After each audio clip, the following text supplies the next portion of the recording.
लोग अध्याय 1 कर रहे हैं इस किताब का, कृष्ण भावनामृत एक अनुपम उपहार। अध्याय 1 का नाम है श्री कृष्ण के माध्यम से आध्यात्मिक ज्ञान। जैसे मैंने पहले बताया था कि अध्याय 1 में श्रीला प्रभुपाद संबंध ज्ञान बता रहे हैं। संबंध ज्ञान मतलब कि हमारा भगवान से क्या संबंध है। और श्रीला प्रभुपाद ने इस अध्याय के पहला स्टेटमेंट ही, ओपनिंग स्टेटमेंट ही इस अध्याय में प्रभुपाद कह रहे हैं, इस कृष्ण भावनामृत आंदोलन का लक्ष्य समस्त जीवों को उनकी मूल चेतना तक वापस लाना है, टू रिवाइव ओरिजिनल कॉन्शियसनेस। और ये बहुत इंटरेस्टिंग स्टेटमेंट है अगर इस पर सोचा जाए तो। श्रीला प्रभुपाद जब अमेरिका आए, प्रभुपाद ने कहा मैं तुम्हें कोई नई चीज़ देने नहीं आया हूँ। जब रिपोर्टर ने पूछा आप क्या देने आए हैं, प्रभुपाद ने कहा मैं कोई नई चीज़ देने नहीं आया हूँ, मैं तुम्हें वो बताने आया हूँ जो तुम भूल चुके हो। तुम अपनी मूल चेतना भूल चुके हो, जो कि कृष्ण प्रेम है, और मैं तुम्हें वो देने आया हूँ। अब अगर इस स्टेटमेंट पे सोचा जाए तो प्रभुपाद लिख रहे हैं कृष्ण भावनामृत आंदोलन। प्रभुपाद ये नहीं लिख रहे कृष्ण भावनामृत फाउंडेशन, कृष्ण भावनामृत ऑर्गेनाइजेशन, कृष्ण भावनामृत कैसे कहेंगे इंस्टीट्यूशन। वो लिख रहे हैं कृष्ण कॉन्शियस मूवमेंट, आंदोलन। प्रभुपाद ने वर्ड आंदोलन इसलिए यूज़ किया है, प्रभुपाद चाहते हैं कि हमारा मूवमेंट आंदोलन की तरह नज़र आए। हमारा मूवमेंट ऐसा नज़र नहीं आया कि कुछ हमने कुछ बिल्डिंग्स बना ली, कुछ टेम्पल बना ली और चल रहा है। इस्कॉन चल रहा है। प्रभुपाद चाहते थे कि एक कुछ आंदोलन हो। आंदोलन मतलब कुछ मूवमेंट हो सोसाइटी में। हम जो नास्तिक लोग हैं, जो भौतिक लोग हैं, हम उनकी मदद करें और उनको दोबारा से भगवान से जोड़ें। और हर आंदोलन में रिस्क इन्वॉल्व है, हर आंदोलन में सैक्रिफाइसेस चाहिए होती हैं। प्रभुपाद के टाइम लोगों ने सैक्रिफाइस की अपना जीवन और इस मूवमेंट को बढ़ाया। तो प्रभुपाद चाहते हैं ये आगे मूवमेंट ही बना रहे, इसलिए प्रभुपाद आंदोलन लिख रहे हैं। इसमें हो सकता है हमें प्रॉब्लम्स आएँ, मगर विश्व कल्याण के लिए प्रॉब्लम सहना सही है। और इनफैक्ट हम जो भी प्रीचिंग कर रहे हैं यहाँ पर, जो भी मंदिर खोल रहे हैं और जो भी कुछ हो रहा है, प्रसाद ले रहे हैं, साथ में रह रहे हैं, उसका लक्ष्य हम कभी ना भूलें, समस्त जीवों को उनकी मूल चेतना तक वापस लाना है। Very important.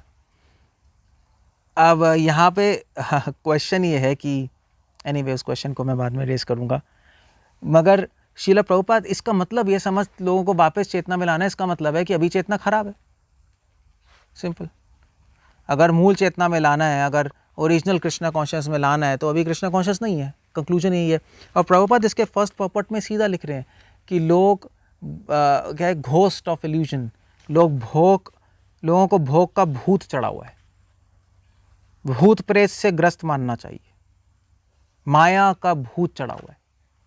प्रभुपाद लिख रहे हैं माया का इन्फेक्शन है, माया का डिजीज है। मगर श्रीला प्रभुपाद पहले पैराग्राफ में ये एक्सप्लेन नहीं कर रहे कि माया का डिजीज है क्या। ये एक्सप्लेन नहीं कर रहे। माया का इन्फेक्शन लगा हुआ है।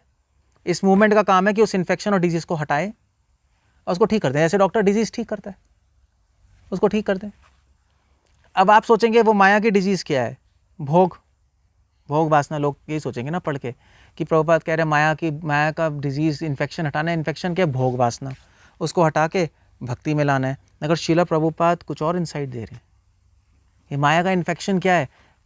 पहली बात तो मैं यहाँ पे कमेंट कर दूँ कि श्रीला प्रभुपाद ने जो वर्ड यूज़ किया है, माया का इन्फेक्शन, माया के डिजीज़, बहुत ही सुंदर शब्द हैं। किसी आचार्य ने इस्तेमाल नहीं किया। लोगों ने कहा माया की अविद्या, माया का ज्ञान, मगर प्रभुपाद कह रहे हैं माया का इन्फेक्शन। वो शायद इसलिए भी क्योंकि श्रीला प्रभुपाद पहले फार्मासिस्ट थे। प्रभुपाद ड्रग से डील करते थे, डिजीज़ और ये प्रभुपाद ने। मगर सिर्फ ये कारण नहीं था। श्रीला प्रभुपाद हमेशा शास्त्रों से ही बोलते हैं। जैसे मैं बता रहा था कि आयुर्वेद की किताब वाग्भट का पहला श्लोक, वाग्भट ने किताब लिखी है आयुर्वेद की, आयुर्वेद वालों को पता है। पहला स्टेटमेंट ही है कि काम, क्रोध, लोभ, मोह, मद, मात्सर्य के रोग से मुक्ति पाने के लिए आयुर्वेद पालन करना चाहिए। मन के रोग, शरीर के रोग। तो ठीक है, हम सोचेंगे ठीक है, माया का रोग क्या है? काम, क्रोध, लोभ, मोह। अब कहोगे ये तो हमें बताइए। श्रीला प्रभुपाद इसके भी नीचे जा रहे हैं। ये सारे काम, क्रोध, लोभ, मोह जो रोग है, उसके नीचे भी एक रोग है जहाँ से सारे रोग आ रहे हैं। श्रीला प्रभुपाद इस चैप्टर का आखिरी स्टेटमेंट में बता रहे हैं कि माया का रोग क्या है। चैप्टर का आखिरी पैराग्राफ और पहला स्टेटमेंट प्रभुपाद लिख रहे हैं, दुर्भाग्यवश हमारा रोग यह है कि, प्रभुपाद कर रहे हैं, प्रभुपाद अब ये नहीं कहेंगे काम क्रोध लोभ मद मत से, ये नहीं कहेंगे। रोग है कि हम विद्रोही हैं, दैट्स इंटरेस्टिंग। हम विद्रोही हैं, हम स्वभाववश अधिकारी का प्रतिरोध करते हैं, ये प्रॉब्लम है। हम अथॉरिटी एक्सेप्ट नहीं करना चाहते, हम स्वतंत्र रहना चाहते हैं। प्रभुपाद ने बिल्कुल डायग्नोज कर लिया, as a good doctor Prabhupada ने बीमारी डायग्नोज कर ली। आप किसी ऐसे ही कंपाउंडर के पास जाओ, ऐसे आजकल कंपाउंडर लोग भी करते हैं ना डॉक्टरी, आप जाओ, वो आपको कहेगा भाई क्या प्रॉब्लम है, वो कहेगा हाँ तेरा पेट दर्द है, ये है तो तू दवाई ले ले। अच्छे डॉक्टर के पास जाओगे तो वो पेट दर्द बुखार उसके भी अंदर तह में जाएगा, कहेगा भाई ये इसलिए क्योंकि टाइफाइड है। और टाइफाइड क्यों है? टाइफाइड इसलिए क्योंकि तुझे माल न्यूट्रिशन है। माल न्यूट्रिशन समझते हो? माल न्यूट्रिशन कैसे कहेंगे? मतलब विटामिन प्रोटीन्स की कमी है तेरे अंदर, इसलिए तुझे हो गया।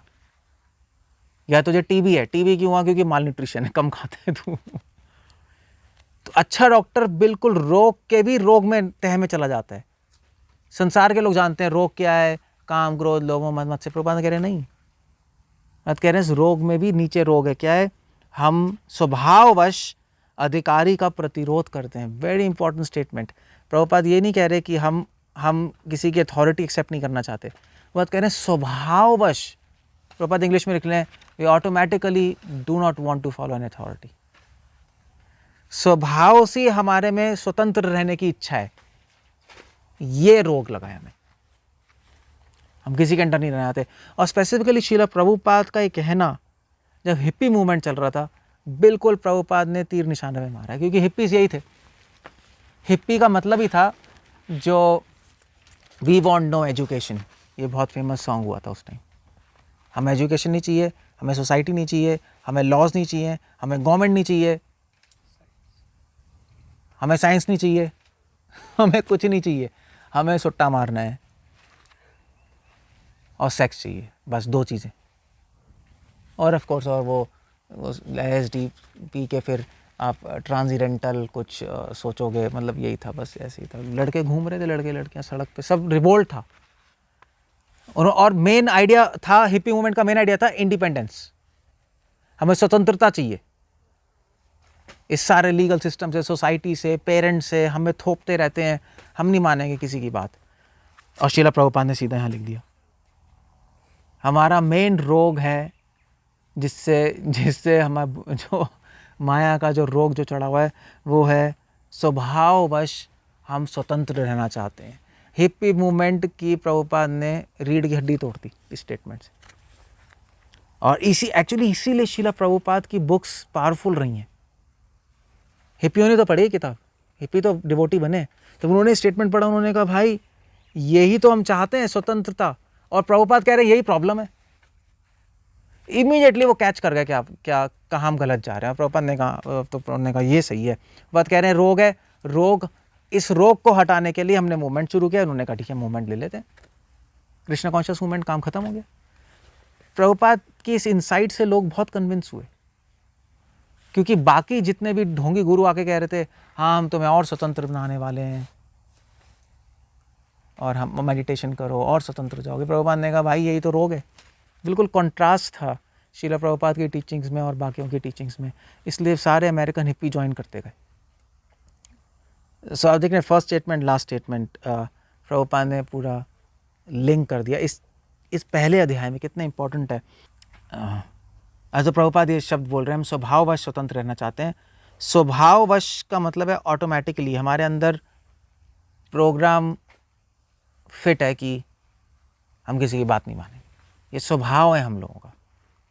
इसी को हमें कृष्णा कॉन्शियस आंदोलन क्या कर रहा है, इसी स्वभाव को बदल के हमारे अंदर वो स्वभाव ला रहा है जिसमें हमारा मन करे किसी की बात मानना।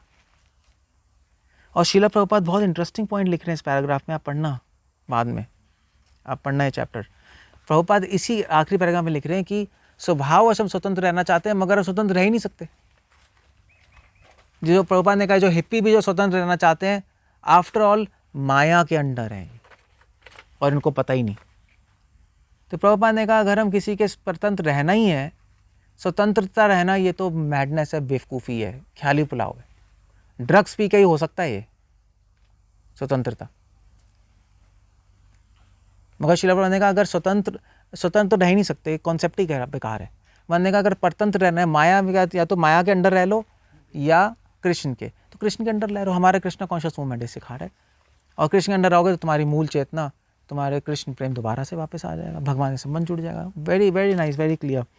और श्रील प्रभुपाद ने फिर इस अध्याय में ये भी बताया है कि अब ये मूल चेतना वापस लानी कैसे। अब रोग तो समझ आ गया, अब रोग हटाना कैसे। अब रोग हटाने के लिए हम आपके पास आ गए श्रील प्रभुपाद इस कृष्ण कॉन्शियस मूवमेंट में। आपने कहा हम हटा देंगे, तो कैसे हटाएं। श्रील प्रभुपाद ने 2 चीज़ें बताई हैं इस चैप्टर में, और दोनों बहुत इंपॉर्टेंट है। प्रभुपाद कह रहे हैं 2 चीज़ों से हटा सकते हो, एक है ज्ञान और एक है तपस्या। प्रभुपाद दोनों पॉइंट्स ला रहे हैं। सो ज्ञान, कैसा ज्ञान। श्रील प्रभुपाद कह रहे हैं, प्रभुपाद इस चैप्टर में लिख रहे हैं, मैं पढ़ रहा हूँ, ये विषय अधोक्षज कहलाता है। अधोक्षज ज्ञान जो हमारी प्रत्यक्ष अनुभूति से अलग है। श्रील प्रभुपाद ने इस छोटी सी किताब में इतना टेक्निकल टर्म इंट्रोड्यूस कर दिया, अधोक्षज ज्ञान। प्रभुपाद ने और भी कहीं एक्सप्लेन किया अपने लेक्चर में अधोक्षज ज्ञान क्या होता है। तो 5 लेवल के ज्ञान होते हैं। एक होता है प्रत्यक्ष। प्रभुपाद कह रहे हैं यहाँ पर हमारी प्रत्यक्ष अनुभूति से जो ज्ञान परे है वो अधोक्षज है। पहला लेवल है प्रत्यक्ष ज्ञान। प्रत्यक्ष मतलब जो हम देख रहे हैं, मैं आपको देख रहा हूँ, इनको देख रहा हूँ, ये प्रत्यक्ष ज्ञान है। प्रत्यक्ष, अक्ष मतलब आंखें या इंद्रिय, और प्रति मतलब इन आंखों से देखना। मगर इसके ऊपर भी इसके ऊपर ज्ञान होता है, प्रत्यक्ष के ऊपर होता है परोक्ष। परोक्ष ज्ञान वो होता है जो कि हम पर मतलब दूसरा, अक्ष मतलब आंखें, तो इस दूसरे की आंखों से देख रहे हैं। किस आंखों से? शास्त्र चक्षु से। और शास्त्र कह रहे हैं भी आत्मा है, भगवान है, इन आंखों से तो दिखाई देता नहीं, तो हम उनकी आंखों से देख रहे हैं, परोक्ष। और फिर उसके ऊपर ज्ञान होता है अपरोक्ष। अब शास्त्र की आंखों से देख रहे हो मगर आप अपनी आंखों से तो नहीं देख रहे, अनुभव तो हुआ नहीं। अ लगाने से उल्टा हो गया, दूसरे की आंखों से नहीं, दोबारा से अपनी आंखों से देख रहे हो मगर इन आंखों से नहीं, आत्मा की आंखों से, अनुभवित आंखों से। उसको अपरोक्ष ज्ञान कहते हैं। मगर अपरोक्ष ज्ञान के भी ऊपर है अधोक्षज, जो प्रभुपाद यहाँ पे ला रहे हैं। इस अधोक्षज ज्ञान, कृष्ण कॉन्शियस अधोक्षज ज्ञान दे रहा है। अधोक्षज ज्ञान है जो ना आप आत्मा की आंखों से ले सकते हो ना इन आंखों से ले सकते हो, आपको बताना ही पड़ेगा। कृष्ण भगवान है, यह अधोक्षज ज्ञान है। यह आत्मा से भी ज्ञान नहीं आएगा और ना आप इन आंखों से देख सकते हो। यह अधोक्षज ज्ञान है, आपको बताना ही पड़ेगा कृष्ण भगवान है, कृष्ण से हमारा संबंध है। इसको अधोक्षज ज्ञान कहते हैं। सो श्रील प्रभुपाद कह रहे हैं हमारा कृष्ण कॉन्शियस मूवमेंट अधोक्षज ज्ञान दे रहा है। वो ज्ञान जो कि आप अपनी आंखों से नहीं समझ सकते, वो ज्ञान जो शास्त्र पढ़ के भी नहीं समझ पाओगे पूरी तरह, क्योंकि शास्त्र तो बहुत सारे हैं। यहाँ पे शास्त्रों का मतलब है वेद, उपनिषद, पुराण, उसमें से निष्कर्ष निकालना कृष्ण भगवान है, हम उनके दास, उनकी भक्ति करनी है, बहुत मुश्किल है। और वो ज्ञान जो अपरोक्ष से भी नहीं पता लगेगा, आप ध्यान लगाओगे अपनी आत्मा पे तब भी ज्ञान नहीं पता लग सकता कृष्ण भगवान है, ये तो अधोक्षज ज्ञान है, ये तो किसी को बताना ही पड़ेगा आपको। तो कृष्ण कॉन्शियस मूवमेंट ये कर रहा है, ज्ञान दे रहा है अधोक्षज। और कैसे दे रहा है अधोक्षज ज्ञान? श्रील प्रभुपाद लिख रहे हैं यहाँ पर परंपरा के द्वारा। भगवान ने ब्रह्मा को बताया, ब्रह्मा जी ने नारद, नारद ने व्यासदेव, इस तरह से चला। प्रभुपाद लिख रहे हैं और प्रभुपाद यहाँ पे बता रहे हैं परंपरा का काम क्या है। कृष्ण से सूचना ग्रहण करते हैं हम लोग, और यदि हम उस सूचना की पुनरावृत्ति करते हैं, रिपीट करते हैं, तो फिर हम जो कुछ कहते हैं वो भी पूर्ण प्रमाणिक हो सकता है। परंपरा विधि यही है। श्रील प्रभुपाद ये कह रहे हैं कि परंपरा में अधोक्षज ज्ञान आता है। जो ज्ञानी योगी हैं वो अपरोक्ष ज्ञान तक पहुंच जाते हैं। शास्त्र में पढ़ते आत्मा है, ध्यान लगाते हैं, पता लग गया आत्मा की आंखों से मैं शरीर नहीं हूँ, कृष्ण भगवान है, उनकी भक्ति करनी है, दास है, ये तो इन्फॉर्मेशन पता लगेगी। तो परंपरा हमें इन्फॉर्मेशन देती है, और परंपरा में प्रभुपाद कह रहे हैं कि हमें रिपीट करना है वो अधोक्षज ज्ञान। उसमें लॉजिक नहीं लगा सकते हम, उसमें अपनी बुद्धि नहीं बैठ सकते, क्योंकि वो बुद्धि के परे ही है, आत्मा के ही परे है। सो इसलिए प्रभुपाद कह रहे हैं कि चाहे हम परफेक्ट ना हो, नॉलेज परफेक्ट है, नॉलेज पूर्ण है, इसलिए प्रमाणिक है।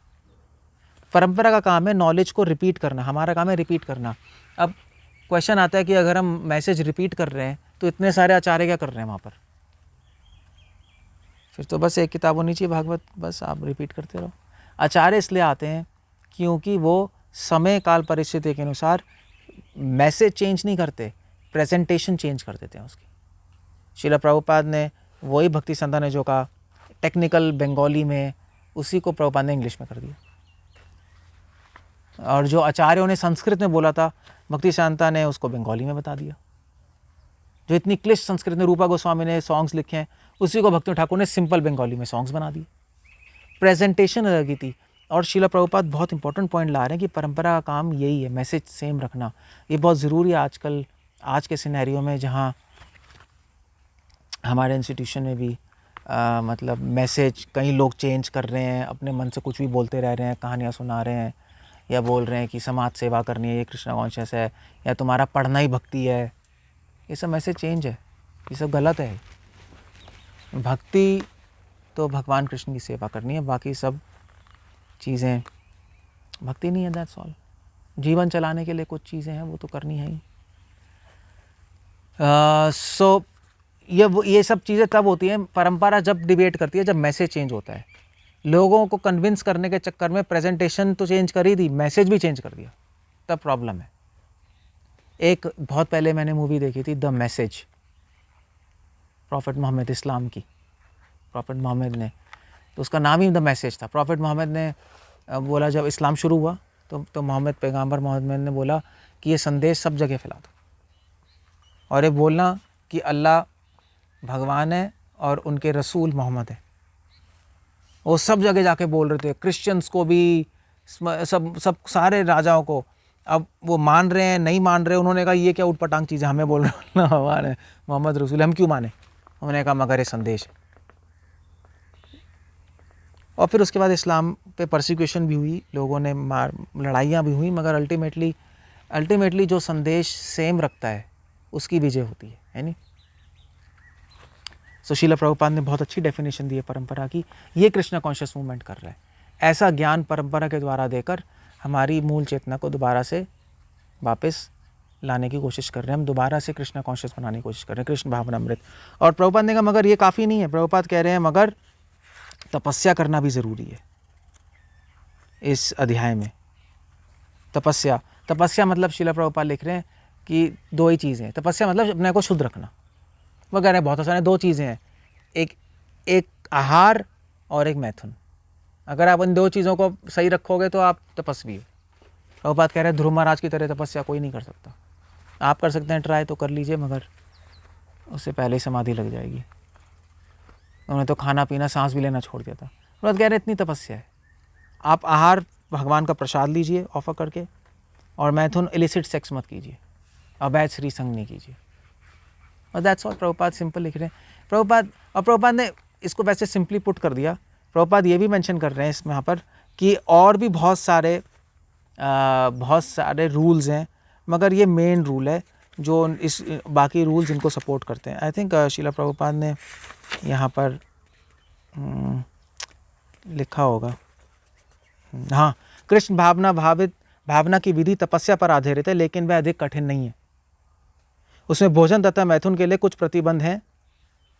केवल कृष्ण प्रसाद ग्रहण किया जाए, मैथुन वैवाहिक जीवन तक सीमित है। इनके अतिरिक्त कुछ अन्य विधि विधान हैं जिनसे आध्यात्मिक अनुभूति में सुविधा मिलती है। प्रभुपाद ने इस तरह लिख दिया। ऑफ कोर्स ये बुक पब्लिक में जा रही है, तो प्रभुपाद ने इसको सिंपली पुट करके लिख दिया कि लोग फॉलो कर पाएँ और कृष्णा कॉन्शियस हो पाएँ। सो इस तरह से श्रील प्रभुपाद ने इस पहले अध्याय को समराइज़ करा। अब आप पहला अध्याय पढ़ेंगे इस किताब का तो आपको समझ आएगा कि श्रील प्रभुपाद क्या कहना चाहते हैं, कैसे प्रभुपाद ने इस अध्याय को स्ट्रक्चर किया है और क्या संदेश है। हरे कृष्णा। श्रील प्रभुपाद की जय।